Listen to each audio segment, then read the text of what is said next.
चलिए, मंगलवार की सुबह है, इस ट्रेडिंग वीक का डे 2 और मंगलवार है तो ध्यान रखिएगा निफ्टी 50 के वीकली कॉन्ट्रैक्ट्स की एक्सपायरी की हमें करनी है तैयारी। वैसे कल बेहद इंपॉर्टेंट ट्रेडिंग सत्र था क्योंकि छुट्टियों के बाद हम मान के चल रहे थे फुल फ्लेज्ड FIIs यानी कि विदेशी संस्थागत निवेशक लौट रहे होंगे, प्लस वीकेंड की हाईलाइट थी वो एडेड जियोपॉलिटिकल रिस्क, वो उसका एडेड तड़का। मतलब कह लीजिए पिछले कुछ दिनों की तेजी, पिछले हफ्ते तक की जो तेजी बनी थी उसके बाद वो क्वेश्चन मार्क लगा हुआ था कि मार्केट्स कैसे बिहेव करेंगे। पर कह लीजिए बुरा नहीं था कल का ट्रेडिंग सेशन। ये जरूर था कि शुरुआत में इंट्राडे एक बार स्क्रीन्स पर लेकर आइएगा। शुरुआत में तेजी तूल पकड़ी थी, 45 पॉइंट निफ्टी उछाल के साथ कामकाज कर रहा था। नए हाईस 373 के निफ्टी ने जड़े, वो नए रिकॉर्ड हाईस बनाया। उसके बाद ठंडे पड़े, इनफैक्ट कह लीजिए ठंडे का दबाव गहराया, पर मार्जिनल गेन से कह सकता हूं मार्जिनल लॉसेस। लास्ट वीक के स्ट्रॉन्ग अपमूव्स के बाद एट बेस्ट कह लीजिए वो रिकॉर्ड हाइस के आसपास, ऑल टाइम हाइस के आसपास भारतीय बाजार कंसोलिडेट कर रहे हैं। कोई एग्रेसिव सेलिंग नहीं थी, एक ऑर्डरली पुल बैक कहा जा सकता है। खैर, क्योंकि एक्सपायरी सामने खड़ी है तो इंपॉर्टेंट सेशन है, देख लेते हैं शुरुआत किस तरह की होगी। गिफ्ट निफ्टी कह रहा है भाई 1/4 से 1/3% के आसपास की बढ़त मिलेगी हमको। 60 से 70 पॉइंट इन ग्रीन आज इस मंगल के सेशन की शुरुआत हो रही होगी। लेकर आइए ग्लोब पर नजर कास्टिंग, उसके बाद दिखाइए हॉर्मास को भी स्क्रीन पे। भाई बातचीत की शुरुआत आगे बढ़ाएंगे, ग्लोब का मूड समझ लेंगे, उसके बाद आज की स्ट्रैटेजी। हमारे एशियन पियर्स जो इस समय, आपने गिफ्ट निफ्टी देख ही लिया है, 1/4% से कुछ ज्यादा उछाल के साथ, 1/4% के लिए उछाल के साथ शुरुआत के इंडिकेशंस हैं। एशिया मिला जुला सा प्रिंट है, ऐसा कोई क्लियर कट ट्रेंड नहीं है। आइए फ्लिप करिए यूएस के बाजार। जब हम कल मंडे के सेशन की समाप्ति कर रहे थे, फ्लैट से लेकर 0.5% का उछाल था। फ्लैट था डाउ, 0.5% का उछाल था नैस्डैक में। उसके सामने हैंडओवर गजब है। मतलब अगर मैं फ्लैट डाउ लेके गया था तो 1.25% डाउ में उछाल था। नैस्डैक अगर 0.5% लेके गया था तो मोटा मोटी उतना ही 2/3%, वो भी बेहतर है। तो हैंडओवर बढ़िया है और आज सुबह के फ्यूचर्स लार्जली फ्लैट ट्रेड कर रहे हैं। ऐसे में हुआ क्या कल, तब और अब की पहली प्लेट आ जाएगी, वो दिखाएगी हमें अच्छा डिफरेंशियल डाइजेस्ट करना है, खासतौर पे डाउ अगर देखें तो। और भाई साहब गुड मॉर्निंग है, मूड कैसा है, ये सब चल क्या रहा है, संकेत हमारे भारतीय बाजारों के लिए कैसे हैं? गुड मॉर्निंग आशीष। संकेत भारतीय बाजारों के लिए अच्छे हैं इसलिए क्योंकि वहाँ कुछ बुरा नहीं हुआ, सिंपल सी बात है। और वहाँ पर भी अगर डाउ जोन्स में कल 49,000 के ऊपर पहली बार इंट्राडे में इंडेक्स गया, ऐसा लग भी नहीं रहा था कि कुछ हुआ था वीकेंड पर। जैसे बाजार चले थे वैसे ही चले हैं और 600 अंकों की तेज़ी देखने मिली। एक वक्त पर तो 700 अंक ऊपर था डाउ, तो थोड़ा सा मॉडरेशन के बाद जो है 600 अंक चढ़कर बंद हुआ। दो बड़े सेक्टर्स जो डाउ के हैं, एनर्जी और बैंक्स, दोनों ने कल कॉन्ट्रीब्यूट किया, जिस वजह से डाउ की कल आउट परफॉर्मेंस देखने मिली। S&P 500 और नैस्डैक में भी ठीक ठाक तेज़ी थी, ऐसा नहीं था कि उनमें कोई गिरावट देखने मिली। लेकिन आप एनर्जी शेयर देखें, डोनाल्ड ट्रंप के जो बयान थे वेनेजुएला को लेकर के कि ये सारे जाएंगे, पैसे खर्च करेंगे और फिर उनका एनर्जी इंफ्रास्ट्रक्चर फिक्स करके फिर पैसे बनाएंगे, तो उस वजह से शेवरॉन जो कि इकलौती कंपनी है यूएस की जो वेनेजुएला में ऑपरेट करती है सैंक्शंस के बावजूद, तो उनमें 5% की तेजी थी। हैलिबर्टन और SLB ये दोनों ऐसी कंपनीज है जो एनर्जी इंफ्रास्ट्रक्चर बनाने में सामान मुहैया कराते हैं, तो उनमें 8 से 9% की तेजी थी। और एनर्जी ETFs में भी अच्छी खासी तेजी देखने मिली। कल निकोलस मदुरो जो कि वेनेजुएला के राष्ट्रपति है, उन्हें अदालत में पेश किया गया। जितने सारे इल्जाम उन पर लगाए गए थे उन सभी इल्जामों को उन्होंने खारिज किया। उनकी पत्नी पर जितने इल्जाम लगाए गए थे उन्होंने भी उन सारे इल्जामों को खारिज किया है। और साथ ही साथ उन्होंने ये भी कहा कि मैं अभी भी वेनेजुएला का राष्ट्रपति हूं, निर्दोष हूं और एक प्रिजनर ऑफ वॉर हूं, ये उन्होंने कहा, क्योंकि मुझे जो है अगवा किया गया था। किसी भी हेड ऑफ स्टेट को अगवा करना जो है वो UN के चार्टर का उल्लंघन है। और बाकी सारे जो कई सारे देश थे, चीन से लेकर के रूस, सभी ने इस बात की निंदा की। कोलंबिया ने भी इस बात की निंदा की। और मदुरो और उनकी जो पत्नी है, दोनों को एक डिफेंस लॉयर दिया गया है, बैरी पोलैक, जो कि पिछले बार जूलियन असांज के वकील थे। और उन्होंने ये कहा है कि एक सॉवरेन स्टेट के हेड होने के नाते मदुरो को प्रोसिक्यूशन से इम्यूनिटी है, तो पहले तो उस बात का ख्याल रखा जाए, और दूसरी बात ये कि उनकी सेहत भी अच्छी नहीं है, तो उस बात का भी ख्याल रखा जाए। और रिपोर्ट्स ये कह रही है कि उन्हें न्यूयॉर्क की जो सबसे ख़राब जेल है वहाँ पर रखा गया है। तो ये उनके डिफेंस जो है वकील, उन्होंने कहा वेनेजुएला में इस वक्त क्या हो रहा है, खबरें आ रही थी कि लोगों ने वहाँ पर जश्न मनाया ऐसा, लेकिन अभी भी डेल्सी रोड्रिग्स जो है उन्हें कार्यवाहक राष्ट्रपति बनाया गया है, 3 महीने की उन्हें अवधि दी गई है। और कैराकास जो कि उनकी राजधानी है, वहाँ पर भी काफ़ी सारे गुट जो है, प्रो गवर्नमेंट गुट जो है, वो अभी भी सुपरविजन कर रहे हैं। 7 पत्रकारों की कल गिरफ्तारी भी हुई है। तो ऐसा नहीं है कि वहाँ पर कोई नॉर्मल सी या ऐसा कुछ रिस्टोरेशन हुआ है, ऐसा कुछ नहीं है। सिर्फ जो उनकी सरकार थी वो अभी भी है, उनकी सेना जो थी वो अभी भी है, और उनका जो संसद है वो भी अभी भी वहीं पर जारी है। और निकोलस मदुरो के जो बेटे हैं, जो कि उनके संसद के सदस्य भी है, उन्होंने भी डेल्सी रोड्रिग्स का राष्ट्रपति के तौर पर समर्थन किया है। कोलंबिया पर जो डोनाल्ड ट्रंप ने कल निशाना साधा था कि अब कोलंबिया की बारी है, क्योंकि वो भी ड्रग्स का उत्पादन करते, तो उनके राष्ट्रपति ने ये कहा है कि मैंने तो कसम खाई थी कि मैं फिर कभी हथियार नहीं उठाऊंगा, लेकिन अगर देश के लिए उठाने पड़ जाए तो मैं फिर से हथियार उठा सकता हूं, क्योंकि वो पहले एक गुरिल्ला गुट के मेंबर थे 1990 तक, फिर हथियार डालने के बाद जाकर के वो राष्ट्रपति बने हैं। तो ये तो सारी वेनेजुएला की बातें थी, लेकिन कल एक और इकोनॉमिक डेटा आया जिससे अभी भी ये लग रहा है कि यूएस की आर्थिक हालत अभी भी ठीक नहीं है, क्योंकि मैन्युफैक्चरिंग पीएमआई जो आई कल, वो 10वें महीने लगातार कॉन्ट्रैक्शन टेरिटरी में चल रही थी। 47.8 का आंकड़ा निकल कर आया, 47.9 का, 48.2 का आंकड़ा नवंबर के महीने में था। तो 10 महीने लगातार कॉन्ट्रैक्शन में है। नए ऑर्डर्स भी 4 महीने से लगातार कम हुए हैं। एक्सपोर्ट बुकिंग्स कमजोर है, और लगभग सभी इंडस्ट्रीज ने जो आईएसएम को बयान दिए, उन्होंने सभी ने कहा है कि ऑर्डर्स में कमी है, मार्जिन्स कम हुए हैं, और टैरिफ्स की वजह से कंज्यूमर स्पेंडिंग में कमी आई है। अब डॉलर जो है शुरुआती बढ़त के बाद अभी भी थोड़ा सा जो है 98 के स्तरों पर बना हुआ है। तेल की कीमतों में कल थोड़ी बहुत तेज़ी देखने मिली थी, $62 के आसपास। अब फिर से जाकर के ब्रेंट जो है वो कामकाज कर रहा है $61-62 के आसपास। सोने चांदी में तेज़ी जारी है, चांदी अभी भी $77 के आसपास कामकाज कर रहा है, और बिटकॉइन जो है 3 हफ्ते के सबसे ऊंचे स्तरों पर है। तो अगर देखा जाए तो एनर्जी और बैंक्स की वजह से हैंडओवर डाउ का आपको अच्छा लग रहा है, स्क्रीन पर भी हैंडओवर ठीक ही है, लेकिन अब second half of the week में जो भारी इकोनॉमिक डेटा आने वाला है, उन सब पर बाजार की नजरें बनी रहेंगी। बिल्कुल ठीक है। अब वो कल ऑनवर्ड डेटा आना शुरू हो जाएगा, तो इस लैटर हाफ में उस डेटा पॉइंट्स पे भी रिएक्शन मिल रहा होगा। भाव के लिहाज से क्यूज बढ़िया है, और हॉर्माज ने भी कह दिया है कोई दिक्कत नहीं है, तो अपने आप में अच्छा। तो ग्लोब ने तो अपना काम कर दिया है, वही गिफ्ट निफ्टी दिखा भी रहा है। पर कल थोड़ा सा मामला ठंडा पड़ा।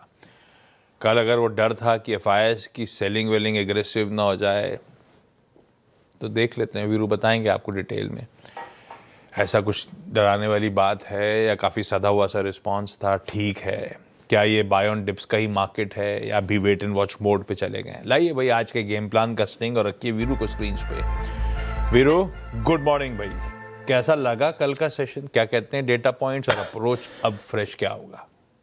गुड मॉर्निंग आशीष। देखिए सेशन ठीक था आशीष। उससे पहले के बड़े मूव थे, कॉल राइटर्स को स्पेस मिल रहा था, उन्होंने अपने स्पेस को लेने की कोशिश करी, और कुछ एग्रेसिव स्टॉक फ्यूचर्स में प्रॉफिट टेकिंग हुई। इतना है, सिर्फ इतना है।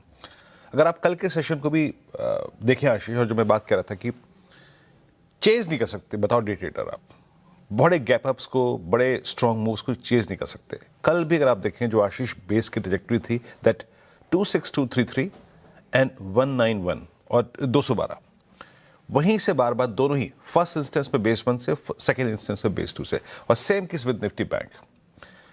चेज नहीं करना है। क्या लेवल था बेस 1? 59,850। ये डिप देगा, भले ही 200 पॉइंट का दे, 150 पॉइंट का पुल बैक दे, बट देगा। एग्जैक्टली आया। तो इंडेक्स जो है आशीष बार बार इंट्राडे में रिट्रेस होकर अपने बेस को टेस्ट कर रहा है, पुट राइटर्स के कन्विक्शन को टेस्ट कर रहा है, लोअर एवरेजेस को टेस्ट कर रहा है। कल भी निफ्टी पे 26,200 की पुट ही सबसे तर्कसंगत पुट थी, और निफ्टी ने उसको नहीं तोड़ा। हाँ, ये मैं मानता हूं कि कल ऑप्शन राइटर्स ने, considering today's session and weekly expiry, एक ग्रिप ली है आशीष। ये आपको स्टैट्स से क्लियरली विजिबल होगी। जरा प्लीज दिखाइए एफआईएस के स्टैट्स। कोई गंभीर सेलिंग नहीं है, मात्र 36 करोड़ रुपए की। डीआईएस का करीब 1764 करोड़ रुपए का बाय है। इंडेक्स आशीष कल एफआईएस ने एक बार फिर से बाय किया 401 करोड़ के क्वांटम में, और कोई बहुत बड़ा बदलाव नहीं है पोजिशनिंग में उनकी, अगर आप देखें कोई बहुत बड़ा बदलाव नहीं है। 152 कॉन्ट्रैक्ट्स लॉन्ग काटती है, लेकिन शॉर्ट कवर किए करीब 2375 कॉन्ट्रैक्ट, यानी शॉर्ट उन्होंने कवर किए मोटे तौर पे। स्टॉक फ्यूचर्स में समस्या थी। स्टॉक फ्यूचर्स में 2567 करोड़ रुपए की बिकवाली, 14,000 कॉन्ट्रैक्ट लॉन्ग, ये कुछ स्टॉक फ्यूचर्स को देख के क्लियरली विजिबल था। 32,000 कॉन्ट्रैक्ट शॉर्ट, और इसमें इस डायग्राम में कोई बहुत बड़ा परिवर्तन नहीं है। लेकिन एक चीज है उनके स्टैट्स में, इस वीकली कॉन्ट्रैक्ट की एक्सपायरी का फुल इंप्रेशन है। 1,73,000 call short, that's huge. 1,73,000 call short, यानी शुक्रवार के स्टैट्स में जो कॉल राइटर्स बिल्कुल विजिबल नहीं थे, वहां पे अब कॉल राइटर्स बैठ गए हैं। और पुट शॉर्ट थोड़ी कम हुई, 30,000 कॉन्ट्रैक्ट्स, वो भी थोड़ा सा नरमी का संकेत है आशीष। आइए जरा देखते हैं प्लेसमेंट ऑफ ऑप्शंस। जैसे कि मैं कह रहा हूं कि गुरुवार और शुक्रवार को जिस रेंज में 26, 300, 400, 500 कॉल राइटर्स बिल्कुल विजिबल नहीं थे, अब सडनली वहां के कॉल राइटर्स बहुत स्ट्रॉन्ग ग्रिप लेके बैठे हैं। आपकी स्क्रीन पे देखिए, याद रखिएगा इस डेटा को आपको इस इंप्रेशन में देखना है कि एफआईज ने कल गंभीर रूप से 1.5 लाख कॉन्ट्रैक्ट शॉर्ट किए, 2.25 लाख कॉन्ट्रैक्ट, और उन्होंने पुट शॉर्ट कवर किए। तो ये चीज पूरे दिन आपके जहन में होनी चाहिए। उसको मैं क्यों कह रहा हूं बार बार, मैं आपको समझाऊंगा। 26, 300, 400 और 500 बहुत strongly dominated by call writers, और स्पेशली ये दो कॉल्स 26, 300, 400 जिस जोन में हम खुलने की तैयारी कर रहे हैं, याद रखिएगा। और नीचे पुट राइटर्स के पास लैक ऑफ कन्विक्शन था, एग्जिट भी हुआ, बट स्टिल 26,200 की पुट एक मीनिंगफुल 1,35,00,000 का आउटस्टैंडिंग वाई होल्ड करती है। यानी शुक्रवार से सोमवार के सेशन तक आते आते कॉल राइटर्स ने एक स्ट्रॉन्ग ग्रिप ली, जिसमें एफआईआईज बड़े, अगर आप देखें, भागीदार हैं। ऑप्शंस के स्टैट्स पे लिमिट्स में लेके आइए, ये बात आपको बिल्कुल क्लियर तरीके से विजिबल होगी कि किस तरीके से उन्होंने इस वीकली कॉन्ट्रैक्ट के दिन को, मंगलवार को, ग्रैब कर रखा है। 26, 300, 400, 500, इन 3 ट्रैजेक्टरीज में। ये देखिए, ये आपका जो प्ले करने का जोन है वो है 26,200 से 300, याद रखिएगा, एज पर दी स्टैट्स लेवल्स लेके आइए। फिर कह रहा हूं, इंडेक्स को बहुत ही बड़े गैप अप्स पे चेज करने की कोशिश ना करें, बेस वन पे फोकस करिए, मिले चाहे ना मिले। And that base one is 233 and 191, 181 trajectory. Base one के जोन्स पे अगर आपको निफ्टी मिले तो उसको ग्रैब करने की कोशिश करें। हमारा आज का ट्रेड जोन परसिस्ट करता है between base one and RS1। आपको पूरे दिन इसी पे फोकस करना है। जब जब इस रेंज में ट्रेड को करेक्ट करें, RS1 की रेंज मिलाकर छोड़ दें। और RS1 क्या है, स्क्रीन पे रखिएगा प्लीज, ये 331 एंड 377। एक केस, अब फिर बेस वन लेके आइए। इन एनी केस, मैं क्या कह रहा था कि पुट राइटर्स ने कल एग्जिट किया, एफआईआईज ने पुट शॉर्ट पुट में एग्जिट किया। अगर ये बेस वन वैलिड होता है, याद रखिएगा, देन टेस्ट ऑफ 10 एंड 20 डेमा is quite possible and trade accordingly with shorts. और ऊपर की तरफ, हालांकि कल प्रॉफिट टेकिंग हुई है HDFC बैंक में, कल रिलायंस में हायर लेवल से प्रॉफिट टेकिंग हुई थी, कल हायर लेवल पे कॉल राइटिंग है, बट किसी भी सर्कमस्टेंसेस में अगर ये हम जोन क्लस्टर को पार करते हैं, then 409 and 443 will open and trade accordingly. Nifty bank कल अच्छा चला, लेकिन RS1 से कोलैप्स हुआ। कल्प्रिट कौन था? HDFC bank. बिल्कुल, HDFC बैंक ऐसा कोलैप्स हुआ कि पूछिए मत, it's a typical candle reversal. मैं फिर कह रहा हूं, 1 महीने से बात कह रहा हूं कि हमें फ्लाइंग निफ्टी बैंक को नहीं ग्रैब करना है, गैप अप्स को चेस नहीं करना है, only focus on base one लेके आइए। एक बात याद रखिएगा ऑप्शन राइटर्स को देखकर, अभी भी ऑप्शन राइटर्स हायर ट्रैजेक्टरीज में निफ्टी बैंक बियॉन्ड 60,000 ये विजिबल नहीं है। अभी हमें पुट राइटर्स का कन्विक्शन अबाउ 60,000 नहीं मिल रहा है। अभी भी 59,500 की ही पुट बड़ा आउटस्टैंडिंग वाई अलाइन करती है, जिसके आसपास 10 और 20 डे में अलाइन है। आपको क्लियरली विजिबल है कि पुट राइटर्स नहीं जा रहे हैं अभी 60,000 की ट्रैजेक्टरी पे, और अभी भी कॉल राइटर्स स्ट्रांगली प्लेस्ड हैं 60,000 की स्ट्राइक पे। तो हमें क्या फोकस करना है? गैप अप्स को चेस नहीं करना है। लिखिए आइए स्क्रीन पर base one and base two. देखिए, मैं बेस वन और बेस टू इसलिए कह रहा हूं क्योंकि ये इंसिडेंट्स लाइक HDFC बैंक कल हुआ तो आज भी हो सकता है। सो इन दैट केस आप प्रिपेयर्ड रहिए for buying dips towards base one और बेस टू। बेस टू 20 डेमा और बेस वन पुट राइटर्स, और जब जब इस ट्रेड को करेक्ट करें, RS1 के क्लस्टर पर लाके छोड़ दें या फिर चेक करें। RS1 ये एक टिपिकल जोन है जहां पर अभी आपको अपने प्रॉफिट्स को बुक करना है। आशीष, परफेक्ट है। लाइए भाई, चकाचक चार्ट्स का स्टिंग और मंत्री फिनमार्ट के अरुण कुमार मंत्री साहब को रखिए स्क्रीन पे। मंत्री साहब, गुड मॉर्निंग। आज के प्रेफर्ड ट्रेड्स भाई साहब। Ashish ji good morning. आशीष जी, मुझे लग रहा है अगेंस्ट स्ट्रेंथ के साथ ही जाना चाहिए। तो काफी स्टॉक्स में स्ट्रेंथ है, उनमें से 2 स्टॉक चुने हैं। तो पहला स्टॉक मुथूट फाइनेंस रहेगा। मुथूट फाइनेंस में एक अच्छा ब्रेकआउट देखने को मिल रहा है। तो 3915 3918 के आसपास खरीदे। मुझे लग रहा है ये स्टॉक आज काफी अच्छा मोमेंटम दिखा सकता है। 3875 का स्टॉप लॉस लगाएं और 3998 के टारगेट रहेंगे। आशीष जी, दूसरा स्टॉक अगेन रिपीटेशन रहेगा, बीडीएल में खरीदारी की सलाह है। कल भी स्टॉक दिया था आशीष जी, स्टॉक मुझे लग रहा है काफी अच्छा करना चाहिए। करंट लेवल पे बाय करें, 1519 का स्टॉप लॉस लगाएं और 1588 के टारगेट रहे। कल भी चर्चा, कल दोपहर में दिया था। भारत डायनेमिक्स सास बहु सेंसेक्स में कल डिफेंस स्टॉक्स बढ़िया कर गए थे। सबको समझ में आ रहा है अहमियत डिफेंस स्पेंड्स की और डिफेंस कंपनीज की इन जियोपॉलिटिकल कंसर्न्स के बीच। भारत डायनेमिक्स ग्रीन है, मुथूट फाइनेंस खरीदारी करने का मन है। दोनों के स्टॉप लॉसेस और टारगेट्स स्क्रीन पर हैं, प्लीज़ नोट डाउन करिए। हाँ, और मेटल्स वगैरह में कल और आज के बीच में अच्छी तेजी बनी हुई है। जब कमोडिटीज की बात करूंगा तब उस पर उतरूंगा। मंत्री साहब, थैंक यू सो मच जुड़ने के लिए। क्विकली आज के स्टॉक सी न्यूज के लिए कंचन के पास चलते हैं। कंचन, गुड मॉर्निंग, बताएं। जी गुड मॉर्निंग। शुरुआत कर लेते हैं कोटक महिंद्रा बैंक के साथ। Q3 के अपडेट्स आए हैं। रिटेल और एसएमई ग्रोथ में अच्छा खासा डिसिप्लिन देखने को मिला है। नंबर्स ने जो स्ट्रीट ने एक्सपेक्टेशन लगाई थी उसको इजीली मेट किया है। एडवांसेस, डिपॉजिट और कासा में हमें साल दर साल या फिर क्वार्टरली बेसिस दोनों ही फ्रंट में हमें एक मीनिंगफुल अपसाइड जो है वो देखने को मिला है। एक्सिस बैंक के नंबर्स की बात करी जाए तो नंबर्स यहाँ पे भी हमें पॉजिटिव साइड में ही देखने को मिले हैं। ग्रॉस एडवांसेस और टोटल डिपॉजिट में 14 एंड 15% की एक जो बढ़त है वो हमें देखने को मिली है साल दर साल। ट्रेंड के अगर नंबर्स की बात करी जाए तो यहाँ पे अगर स्टैंडअलोन रेवेन्यू देखें 17% की बढ़त देखने को मिली है। स्टोर काउंट की बात करी जाए तो यहाँ पे भी अच्छा खासा इजाफा हमें होता हुआ दिखाई दिया है। वेस्ट साइड के 17 स्टोर खुले हैं। वहीं अगर जूडियो की बात करी जाए तो करीब करीब 50 स्टोर्स यहाँ पे भी हमें खुलते हुए नजर पड़े हैं। इंडसइंड बैंक यहाँ पे हमें डेफिनेटली एक पेन देखने को मिला है। एडवांसेस करीबन 13% डाउन है यहाँ पे। इनफैक्ट डिपॉजिट्स की भी बात करी जाए तो यहाँ पे भी हमें करीबन 4% की गिरावट देखने को मिल रही है और जो कासा रेशियो है ये भी हमें कम होता हुआ नजर पड़ा है। डाबर के नंबर्स की बात करी जाए तो यहाँ पे हमें रिकवरी जो है वो आती हुई दिखाई दी और मैनेजमेंट ने बोला है कि ग्रेजुअली जो अब पोटेंशियल है वो आगे चलते आता हुआ दिखाई दे रहा है। होम एंड पर्सनल केयर के ऑपरेशंस में डबल डिजिट ग्रोथ का अनुमान जताया जा रहा है। रेड टूथपेस्ट इनका जो है और जो मिसवाक है वहाँ पे भी अच्छी खासी वॉल्यूम्स का एक्सपेक्टेशन है। एक्टिव पोर्टफोलियो में भी करीब करीब 30% से ज़्यादा की ग्रोथ का जो एंटिसिपेशन है मैनेजमेंट इस टाइम पे लगा रहा है। एल&टी फाइनेंस के नंबर्स की बात करी जाए तो रियलाइजेशन यहाँ पे 97% पे रिपोर्ट किए गए हैं। रिटेल डिसबर्समेंट में हमें एक अच्छा खासा जंप देखने को मिला है। वहीं अगर लोन बुक की बात करी जाए तो ये भी हमें 20% तक बढ़ती हुई दिखाई दी है। रखिए इन स्टॉक्स रडार पे। क्विकली यहाँ पे एक छोटा सा ब्रेक के उस पर जब लौट के आएंगे तो पृथ्वी फिनमार्ट के मनोज कुमार जैन साहब से आज की कमोडिटी पिक्स जानेंगे।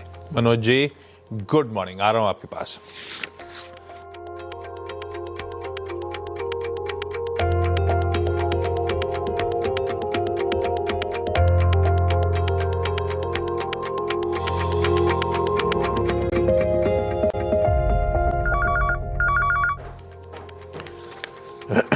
ब्रेक के बाद आप सबका स्वागत है। तब और आपकी सेकंड प्लेट से शुरू करता हूं। कच्चा तेल कल इंच अप हुआ था, सुबह कूल ऑफ हो गया था, पर कल 3.5 से आज सुबह के बीच में $1 का उछाल आ गया है क्रूड में। बाकी चांदी उठाइए, कॉपर उठाइए, कल और आज के बीच में अच्छी तेजी है। कॉपर रिकॉर्ड उच्चतम स्तरों पे ऑलमोस्ट $6 की ट्रेजेक्टरी पर इस समय कामकाज करता हुआ। मेटल्स का मोमेंटम इंटैक्ट नजर आएगा। खैर, कमाई कैसे होगी मनोज जी बताएंगे। Manoj sir, good morning. आज के प्रिफर्ड कमोडिटी कॉल्स।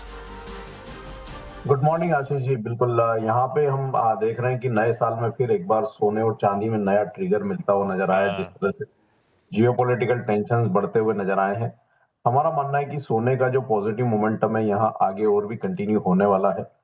डिप्स में बाय की सलाह रहेगी। आज के सत्र में सोने का जो फरवरी वायदा है वहां पे अगर डिप्स मिलते हैं 1,37,300 के आसपास तो बाय करके चलना है।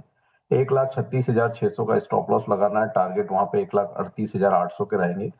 साथ ही कल हमने देखा था कि इंडस्ट्रियल मेटल्स में एक अच्छा पॉजिटिव ट्रैक्शन फिर से बनता हुआ नजर आया। कॉपर की कीमतें $13,000 के पार एलएमई पर निकलती हुई नजर आई और एल्यूमिनियम वहां पे कॉपर को ग्रेजुअली जो है फॉलो करता हुआ नजर आ रहा है।